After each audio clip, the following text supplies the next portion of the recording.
So, yo, what's up? Welcome back ulit sa ating YouTube channel, Sir Edu nga po pala from Sir Edu TV, ano.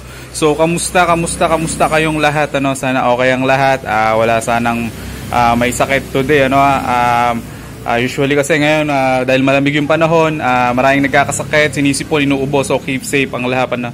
So, thank you so much pala sa mga patuloy na sumusuporta sa ating YouTube channel. Sir Edu nga po pala from Sir Edu TV uli, ano, kung di pa kayo nakasubscribe sa ating YouTube channel, please consider subscribing na din, ano. At paki-like nyo na rin yung ating mga videos, i-share nyo na din, and mag-comment na din kayo. Kahit yung comment nyo is positive or negative, tatanggapin natin yan as positive kasi dyan tayo matututo, and then dyan madedevelop yung ating YouTube channel, ano. So maraming salamat sa inyong lahat, ano. Thank you. At for today's video, nakita nyo naman, ito yung ating active speaker. Kung hindi nyo pa napapanood yung ating previous video about dito, yung unboxing, panoorin nyo na, ano. Browse nyo lang dito sa ating YouTube channel. Ayan, kompleto yan lahat dyan. And then for today's video nga pala, ang gagawin natin is ite-testing natin ito, ide-demo or ite-test natin itong ADINOX 15A active speaker, ano. At gagamitin natin na mixer dito is yung ating, syempre, yung ating Hoson mixer, no. Spider 8 mixer. Yan po yung gamit natin na mixer sa gagamitin nating testing. So direct lang siya dun sa ating powered speaker. So yan naman yung kagandahan kapag ang gamit mong mga speakers ay active, ano.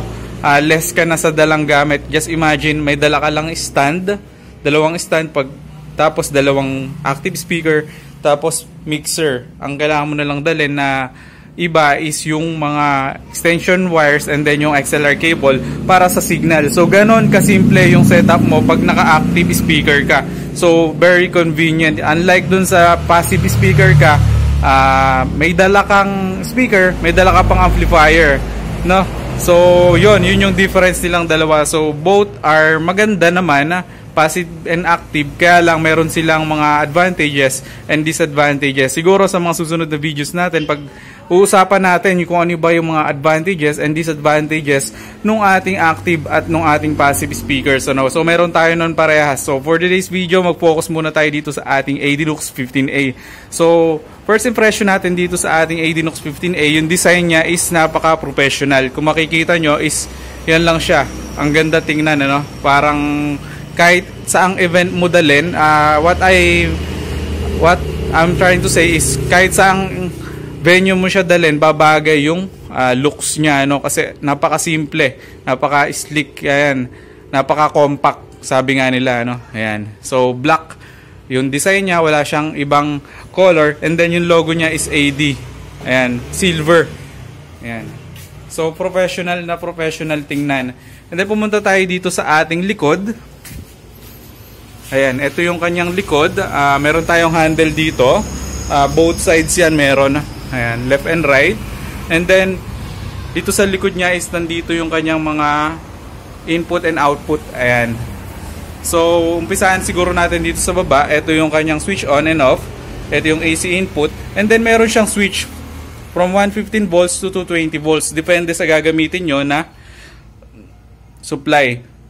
Tapos ito yung kanyang frequency response. Ayan. Program preset, live sound, monitor, playback DJ, and speech.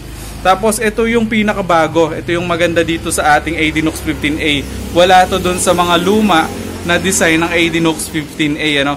Ito yung tinatawag na FIR phase, or kung maalala nyo is, or kung mai-research nyo, ang FIR phase ay usually makikita natin yan sa mga RCF speakers or yung mga high-end speaker, Italian speakers, ano.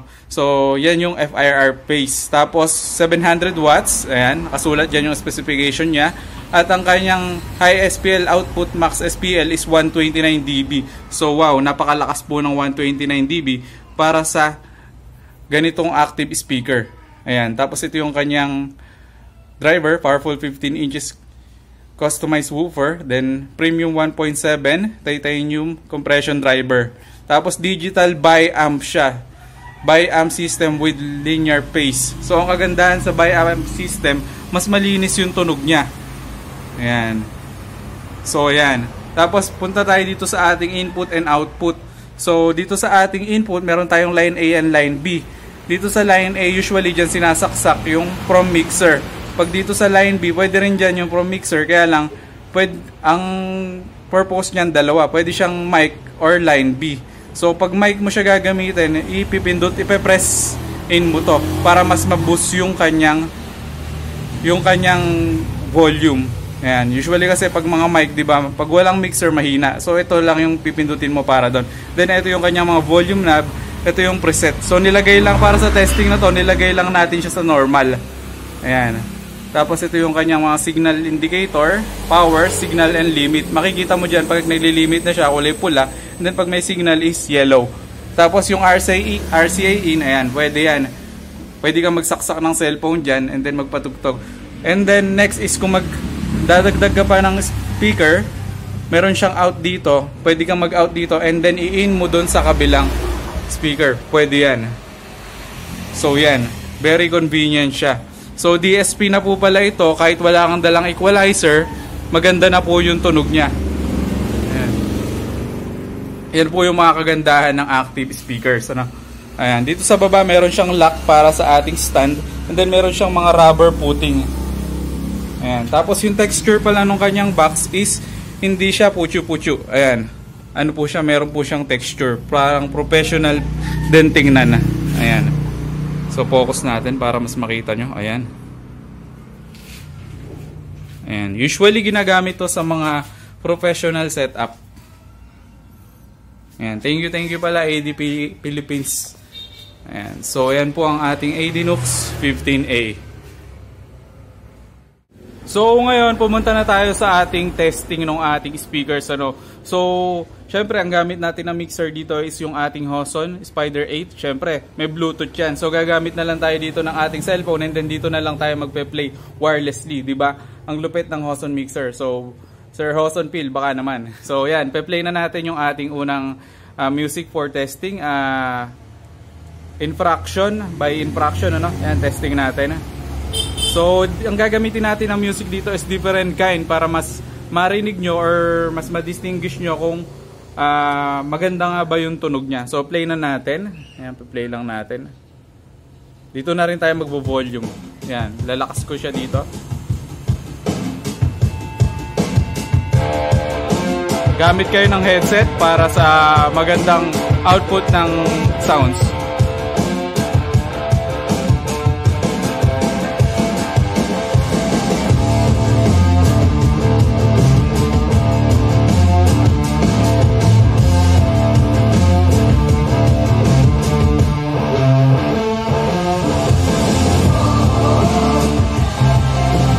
Kaya kung maririnig nyo is maganda yung bass niya and then yung high frequencies.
Okay, tapos na yung ating first test, ano. So, palit naman tayo ng music, yung lagi pa rin natin ginagamit. Do It by Infraction.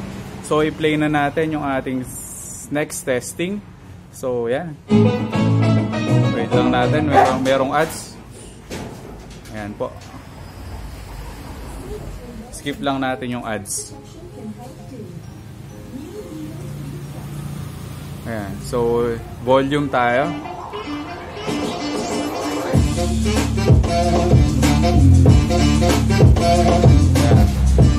So gamit po tayo ng headset para marinig natin yung quality ng ating music.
Okay, natapos uli yung ating next na testing. Ang testingin naman natin ngayon is yung ating drum test. So, pasensya na kayo, hindi natin masyado makita yung ating cellphone kasi yung tempered glass niya is medyo may color. Pero ito po yung drum test natin, play natin. Ayan. Play natin. Ayan, lagi natin itong ginagamit pang testing kasi lumalabas dito yung mga instrumental frequencies. Gamit kayo ng headset. Ayan.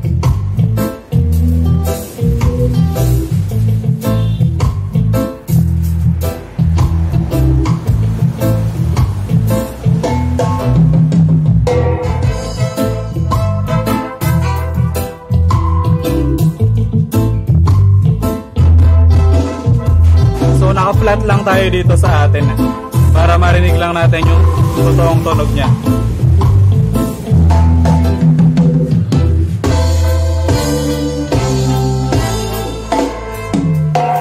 So gamit kayo ng headset para marinig nyo yung kanyang quality. Ayan, sobrang linis niya tumunog.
Okay, so yun, napakinggan natin yung ating testing sa ating drum test. Testing naman natin siya, syempre, para dun sa mga tropa natin sa Iloilo, no? Mga mahilig sa garagatak.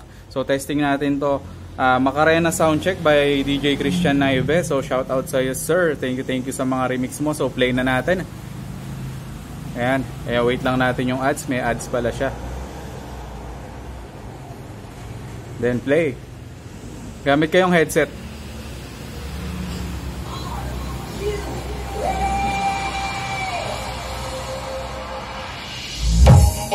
Ayan, sobrang lakas, sobrang linis tumunog.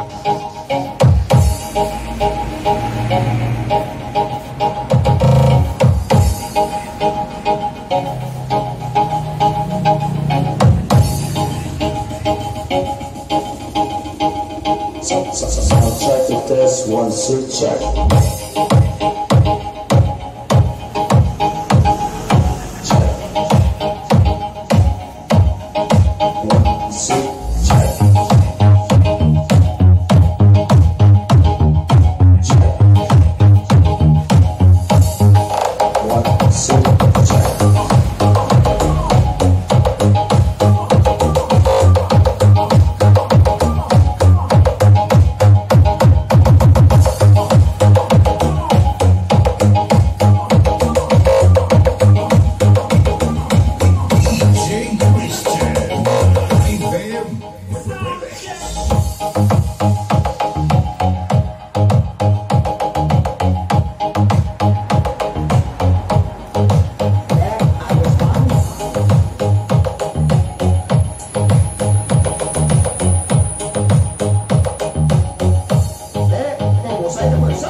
yan, ano, tamang sound trip lang tayo.